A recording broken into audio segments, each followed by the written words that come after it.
পাত্র বেঁধে প্যাকেট পাত্রে ধারণ করলে পানি তখন ওই আকার ধারণ করে, এক একটা পাত্রের মধ্যে পানি দিলে পানি ওই পাত্রের আকার ধারণ করে।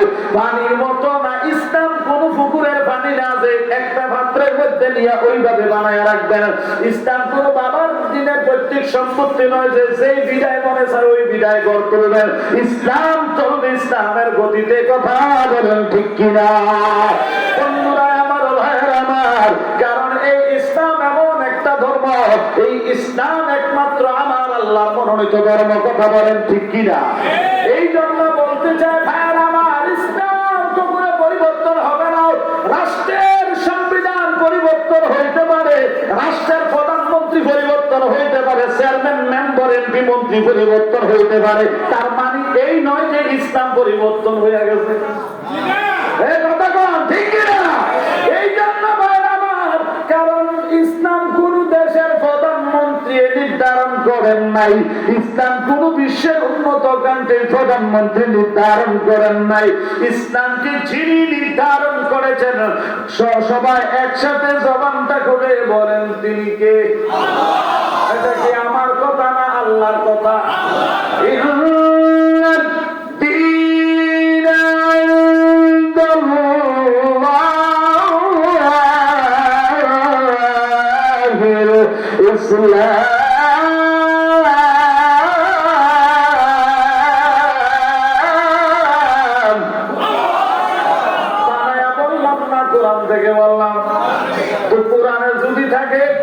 কিন্তু বলছেন মুসলমান যারা কোরআন মানবে তারা অস্বীকার করার সুযোগ, আর অস্বীকার করলে ইমান, তো ইমান না থাকলে এই মৌলবীরা মৌলবীগিরিও, এই মুসল্লিরা নামাজ নাই, রোজা নাই, হজ নাই, যাকাত নাই, কোনো কিছুই লাভ নাই, কারণ ইমান হইল আসল।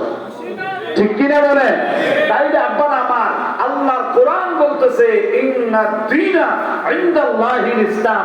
আমার শ্রদ্ধাভাজন আমার ভাইজান আছেন আমার পাশে, যিনি আপনাদের এলাকায় সবসময় আছেন, আমি উনারে সাক্ষী রেখে বললাম, যদি বানায় কই উনি আমার সাথে সাথে বললো এই অধিকার উনারে কেন আছে। এবং আমি বললাম, আমি নিজেও বললাম যে ভাই আমি যদি পুরাটার বাইরে থেকে বলি, কারণ আমি হঠাৎ করে একদিন উইরা এসে জুইরা বসে আপনারা মধুর মধুর কথা কই আমি আপনারা ইমান দর্শন করে দিয়ে যাবো, এই ক্ষমতা পৃথিবীর কোন আলেমরে দেওয়া হয় না।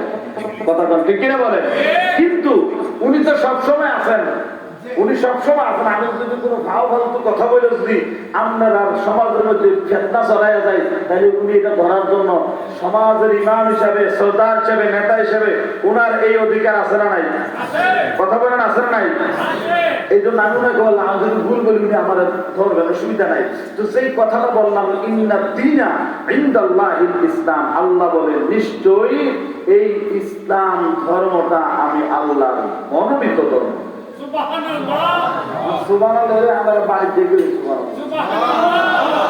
এমন একটা দেখছেন মজুর ভাই, এমন একটা ধর্মের অন্তর্ভুক্ত আমরা সুবহানাল্লাহ কাইফ করিলামের কথা না, দেখছেন কি? এমন এক সুবহানাল্লাহ করে মুশকিল দিয়ে করার লগে কই আছে। আমরা এমন একটা ধর্ম গর্ব করে করতে পারি আমরা মুসলিম, ঠিক কিনা?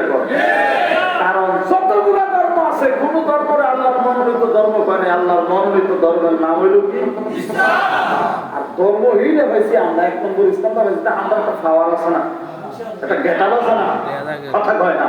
তাহলে আমরা সব সময় বুক ফুলে হাঁটবো, কারণ আমাদের ধর্ম ইসলাম, আমাদের এই মানব জাতির সংবিধান